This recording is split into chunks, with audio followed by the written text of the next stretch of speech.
to the Mixorcist.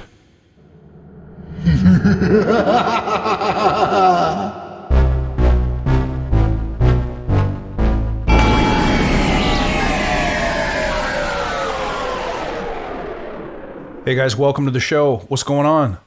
Hey, how you guys doing? Eric, are Hey, you there? Chris. Oh yeah, I'm here. Are you there? You weren't sleeping in the coffin again, were you? No, but I was down in the crypt. All right. Hey, it's good to see you. So let's rock and roll. Let's this week we want to talk about the 3 plugins that you use most frequently. Yeah, this is a So great what's topic. in your mix template? Yeah. So we're going to choose the tools that are most effective. They just get the job done.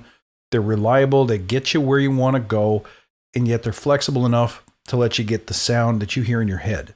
That's right. So on a whatever consistent project you're basis. working on, you know that you can, it's not just a specialty item that you go, oh, I know, and those are nice. Those are great to have. Exactly. But what are the Right. tools there where you just know that you can get something happening right away, whatever you're working on. And also just what are your utility tools, your basic things that just need to be done. Mm-hmm. That, and some of That's those a aren't great question. particularly sexy or exciting, but they are, They work. They may be the ones that you are using the most, actually. So That's yeah, right. it's covered all. So what do you think? You want to Should we start? get into it? Yeah, Yeah. I'm going to start. So Cool. my first one is, this one is a Universal Audio one. It's called the Shadow Hills Mastering Compressor. So here's why I like this one. This one just, whether you want aggressive compression or whether you want something gentle and transparent, this has got it all. Now it's a 2-stage compressor. So the way that it works is that it has an optical compressor in the front and then more of a VCA style compressor behind it. So it's 2-stage compression, which I would be using anyway, because I believe in a little here, a little there. Right, so basically 2 compressors in one plug-in. You got it. And so I want you to hear what it does both. Let's put it both on like a mix, a little dangerous because the track I'm using has already been mixed, but let's hear it on some drums first, shall we? All right, so here comes the drums dry.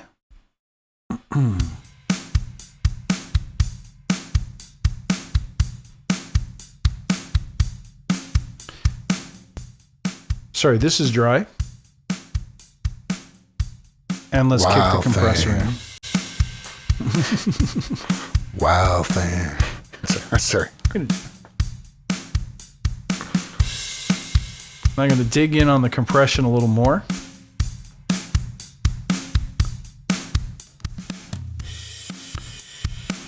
So we can get it pumpy if we need to. Yeah. That's a beautiful plugin because you can go from subtle to obliteration. To smash, right? Yeah. So I'm going to ease off a little bit and just get it just tickling the meters a little bit. So it's not doing a ton of damage. And then let's play with the recovery and attack and bring it more to a slow medium stage.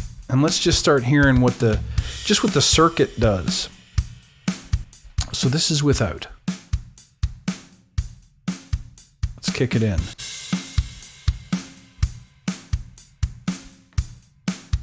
Dig in just a touch more.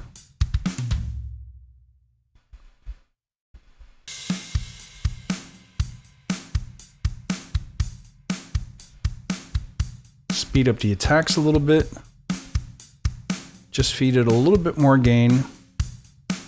And then let's bypass it. So by comparison, without, the drums sound a little soft, right?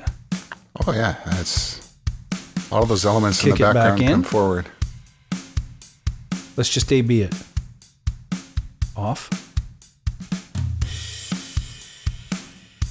And in. And it just brings a little extra life and a touch more oomph into it, right? Now, let's try it on a 2-bus. So I'm going to move it over. We're going to try a different clip, something a little heavier.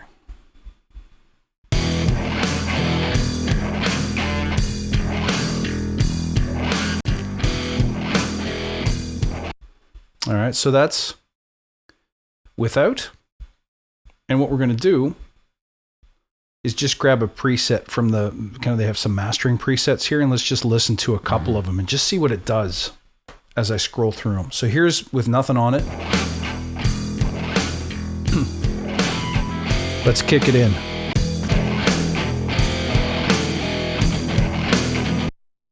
Did you hear that difference almost immediately? Oh, yeah.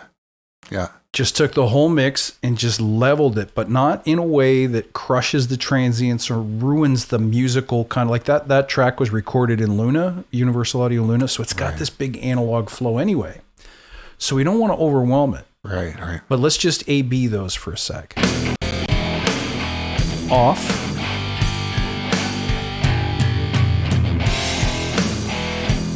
And here it comes back in.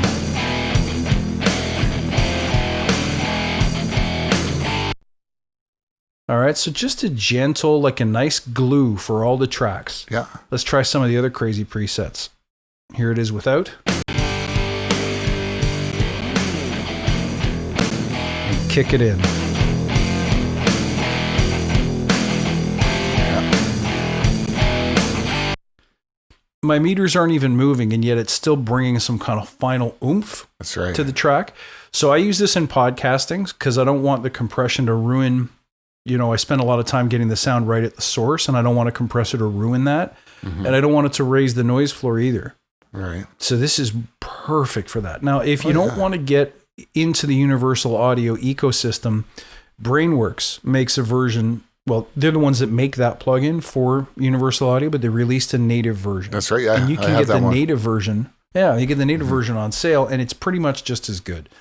And their Class A version adds yet a different kind of transformer oomph to it. Mm-hmm. So that's my compressor of choice. Why don't we hit up I'll take that off entirely. Every time you come in here, you're breaking my concentration. You're distracting me. Let's hit up a good EQ. For me, something that I use on everything. It wouldn't be my first choice for all tracks, but if you need one that does it all from track EQ to mastering, it has to be the Manley Massive Passive. Let's take a listen to what it can do just on those drums.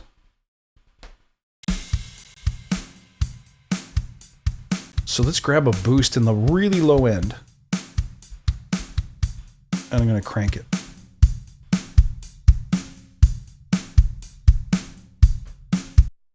Hear how it does a good job of boosting. I mean, that's not usable in a track perhaps, but it does a great job of bringing up the low end without making a big wool coat out of the bottom end, right? Mm-hmm.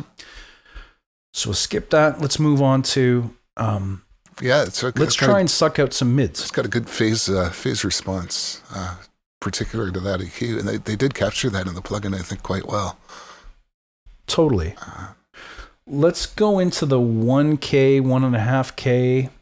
in here, and let's try scooping some out. I'll just go a slightly broad bandwidth and we'll go for all cut. Let's have a listen.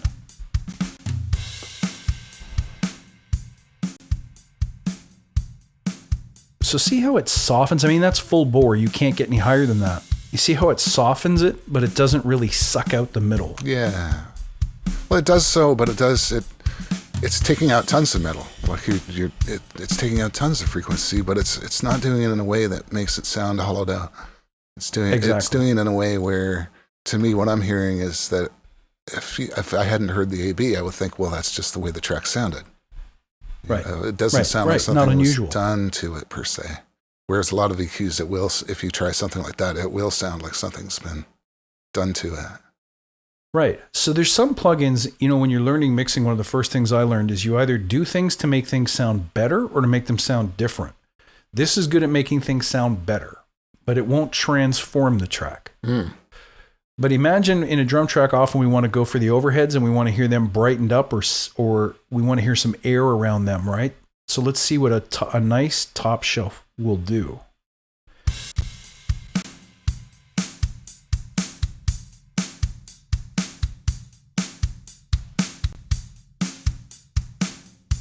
So there I'm at 12. This is without.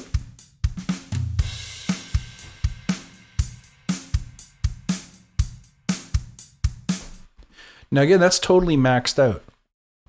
My point being, you can't make this plugin sound bad. Yeah, it doesn't sound harsh. Right. And yet, a frequency. A Pultec, if you put a Pultec or a Neve or an API on something, and it doesn't happen to suit that instrument, like the frequency bands that are preset or even adjustable, the steps, don't work for that instrument, there's nothing you can do. Here, because it's semi-parametric and that you can change the bandwidth. Right. And although you have stepped frequency controls, it's really hard to not have this EQ work for you. I would say if you have a surgical problem you need to fix, then maybe it's not the tool for you. Right, yeah. But I can really shape tones on guitars, on snares, on overheads, on, maybe not bass, but certainly the full mix and the master. This is brilliant.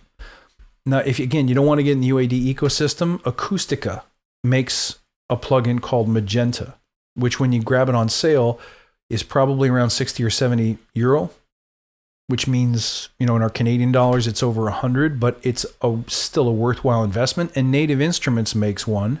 Yes, that's right. Yeah. I forget the name of it, but they do have one as well. I haven't used that one myself, but I've heard that it's not bad.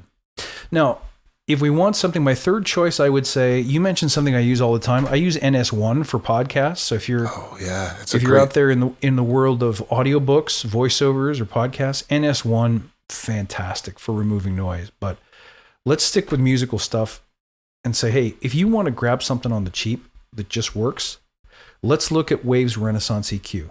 Cost effective. It has been the same way for almost a decade and a half now. That's right. Let me just reset my curve. Yeah, I mean, it's actually kind of amazing that plugin it's been around for as long as it has, and it still performs so well. It tests really well. It doesn't give you artifacts. It doesn't give you aliasing or a lot of crap. That even the latest plugin that comes out next week will probably still give you some of that stuff. They did such a good job on it. And I think the guy from Manly actually helped to design the shelves on this. So I'm told. That's what I've heard. Let's put it on the drums and see. I'm going to put a similar shelf on top.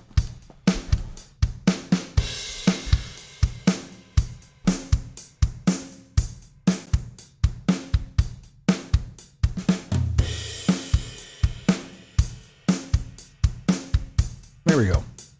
It's doing the job. Let's listen without.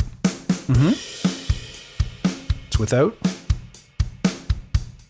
In. So similarly, it brightens up that top end, and I've kind of maxed it out there. Yeah. It's more the 12. The 12, I wasn't hearing it, so I backed it down to 11 and widened the Q, but it's got a similar effect. It's brightening things up and giving it some air without creating any sizzle or phase problems, which is wonderful. How about we throw this on a whole mix? So again, no new compression or anything here. Let's listen to a totally different track.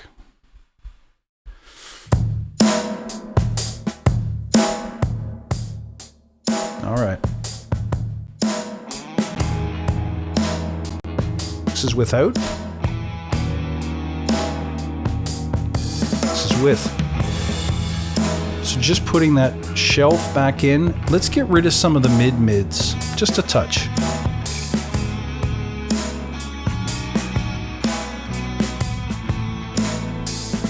Without.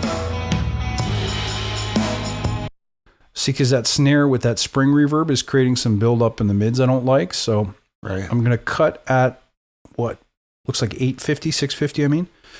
And we'll keep that high shelf on and see what it does. Just subtle. Without. And with.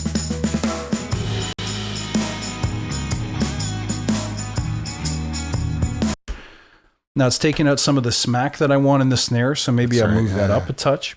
But the bottom line is it's doing the job. It's subtle shaping. And yet you can get really aggressive if I were to grab a guitar track. Like, let's go back to that heavy one and let's really pull the mids. So I'm going to disable the shelf. Let's have a listen to that heavier track. See what it can do.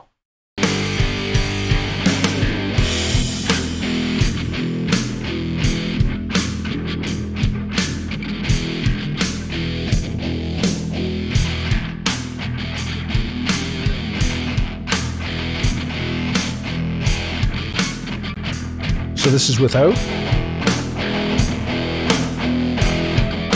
This is with. So without any, I'm hearing some phase kind of like something's been sucked out of there. Yeah. But I'm also hearing a lot of that throaty nasal buildup that was happening in the mid range has just been gently pulled out. If I were to ease off on the gain and bring that to -2.5, it would probably get the job done for me. And that's from like a mix bus / master perspective. Right. So I love that plug. You can still use that on everything. So that's my time. Let's switch it over to you, man. What are you liking? Oh, sure, yeah. Well, as you know, I'm a big Nebula user, so I guess I could do a little bit of that. But what have I got here? I've got that same drum track. I know that Nebula doesn't seem like it's much to look at. Now, you can get skins for it. I actually choose not to, and I guess I'll get into the reason why. Because I'll give you an example of there's a proper Nebula skin right there. That's Nebula 4 Brighton. That's an Octo comp, and that it comes with that. But anyway, so back I've got the 1176 here from Tim Petherick, which is a compressor, and I find with software compressors, when you push them, especially on a drum track, which is a perfect example, you could listen to the cymbals. And you could just hear that flutter in the cymbals, like all through the early decade of digital. I always noticed about that, and analog compressors will do it too, but not as much. And you can push them farther, and you can make them a little bit faster. I mean, it comes from the tracking of the envelopes or the detector, and if it's not right, you're just going to get that. But so let's check out this 1176 here.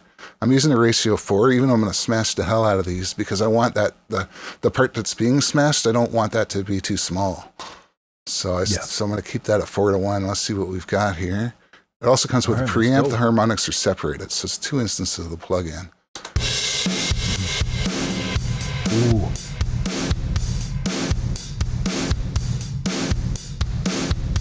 You can still hear that cymbal shimmering out a bit, which you can increase the release a little bit to get rid of that a bit. But I mean, at this much gain reduction, this is exactly why I like this, because I can read that. I can go, it's exactly 17 decibels of gain reduction. And in cases where like you're mastering or something and you only want half a dB, you know that you're getting half a dB. Yep. You're not waiting for some meter So this is why I stick with this, even though what's the attack you got on there? Because I'm still hearing some stick on fast bell. As possible. It's as fast as that's the way that the 1176 sounds when you go as fast as possible. It still lets some through, even though at the time when it came out, it was the fastest compressor you could get. The new I remember FET technology was like way faster than the tubes, but it still lets a little bit through, right? I'll increase that a bit. You can hear.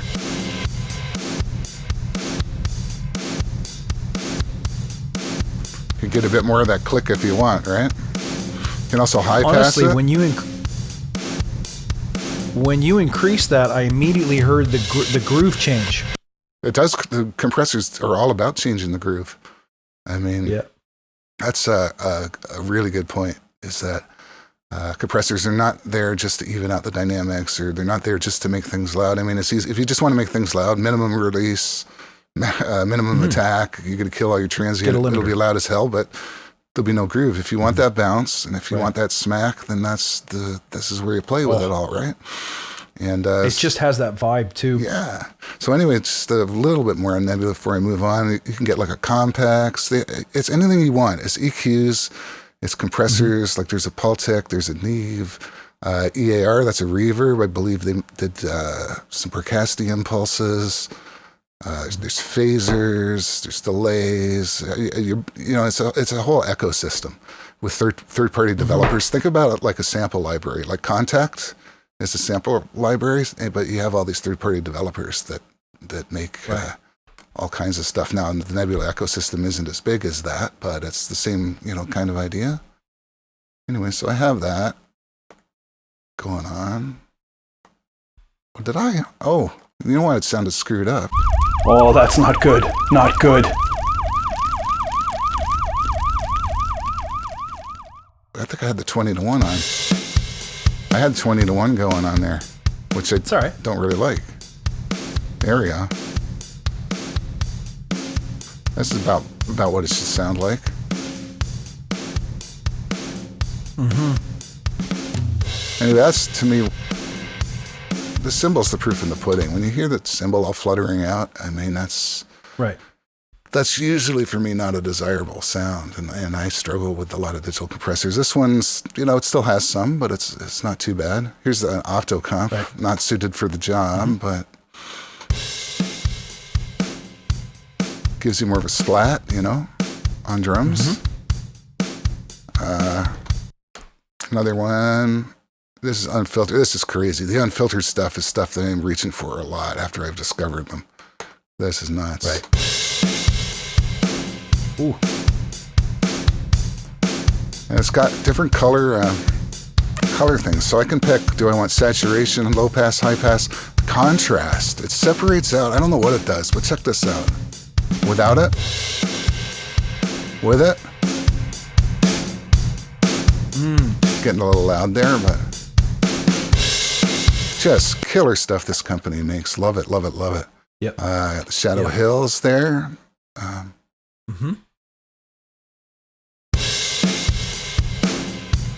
It's a bit, crushy. That sounds smooth. Hear that? Cymbals were nice on that. Yes. Here's one from Native Instruments, Supercharger. I'm just pulling these up. This is something I always do because I want this probably on a parallel track, but you notice they all kind of end up sounding similar, even though I'm not comparing them. It's got a nice punchy throat on it. Yeah, talk about value. This comes in complete. So if you buy Native Instruments complete, you're getting like this and 500 other things. Acoustica's Water, which is another favorite of mine. This one's got a lot of snap and a lot of transient. Okay. Ooh.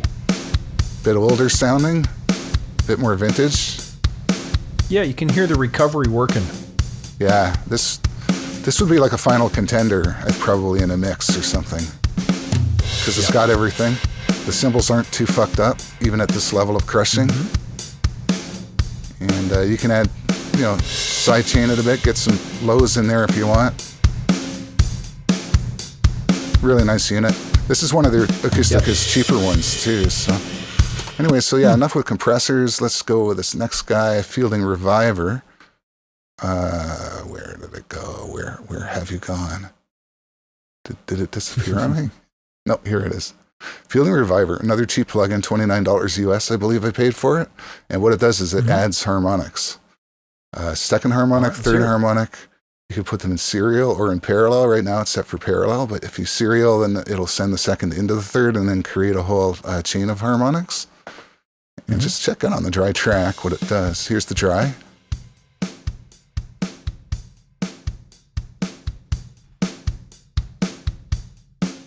If you hear the difference there.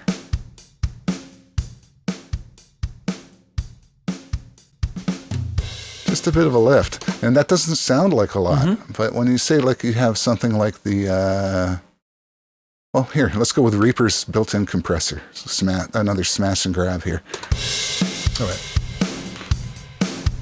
The Reaper stuff is great. This is all, if you want to get Reaper, and you're going to get compressors and reverbs and all that. They're just a little boring because they don't add harmonics, right? Enter Reviver. There you go. There's your difference. Now you're hearing what it can do, right? So a little distortion in there. Yeah, beautiful plugin.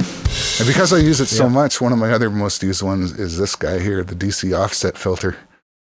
Because Reviver generates second order harmonics.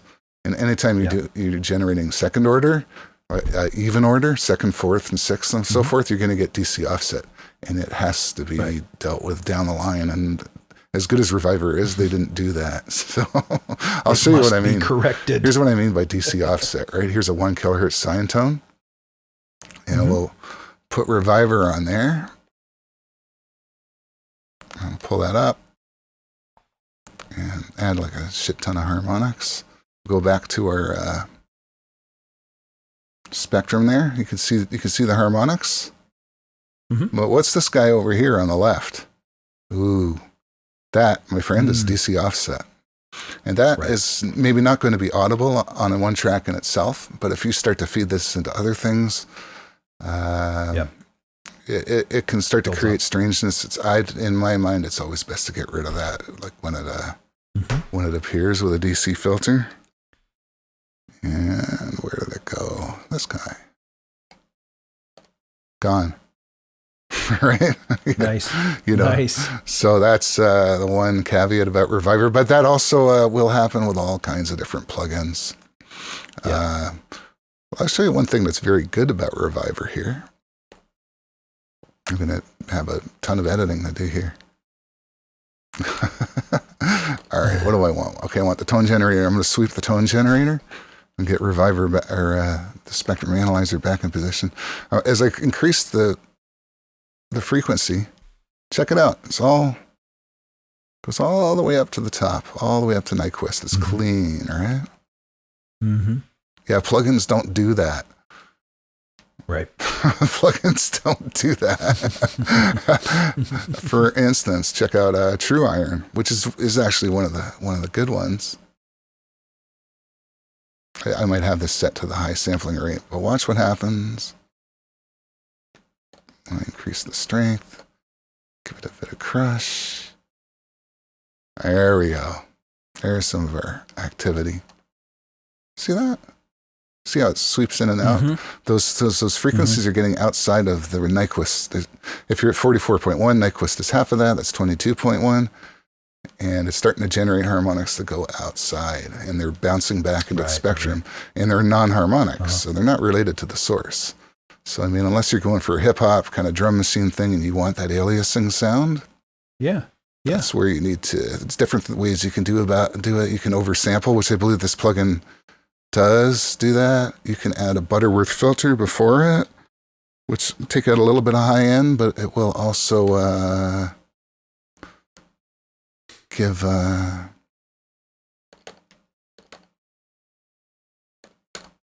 where's the Butterworth? Where'd it go? There's Butterworth. Okay. You can also start to get rid of that stuff, right? As you reduce the high end going into the saturation plugin. See that? Mm-hmm. You can make it disappear, but you're taking out some high end. If you're working on bass or kick, that's no problem. You probably just want to do that if you're going to have distortion after it. And what else am I on here? So we did some compressors. We did the fielding. We did DC offset. And I think that's about it. I guess I'll leave you with this awesome de-esser, which is from Tone Boosters. Not an expensive plug-in. Let's get that set up properly there. I mean, this is going to be on drums, but you can see that it doesn't just duck a bell curve. It tracks the actual frequency shape of what those S's are. Mm-hmm. And you can actually set that to be really fine-tuned.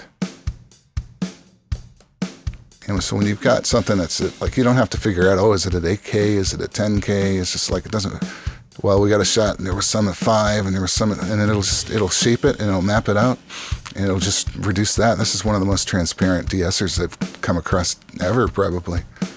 And it's part of a bundle. So you get you get a tape emulator and a bus compressor and the limiter, the Tone Boosters limiter that I use all the time too as well. Mm-hmm. It's another good thing. So that's pretty much, I'd say that those are my recent go-tos. Outstanding. All right. So, I think that's it for time for today. So, hey guys, we're trying to bring you the knowledge on the plugins, take some of the guesswork out of it, maybe save you some money, but also help you get, closer to the tone that you want so that you can continue to learn the craft. I mean, the point is make great audio, right? That's right. Yeah. If it sounds right, it is right. You got it. Yeah. Okay, guys. Thanks for tuning in. We're going to see you next time. Thanks. Later.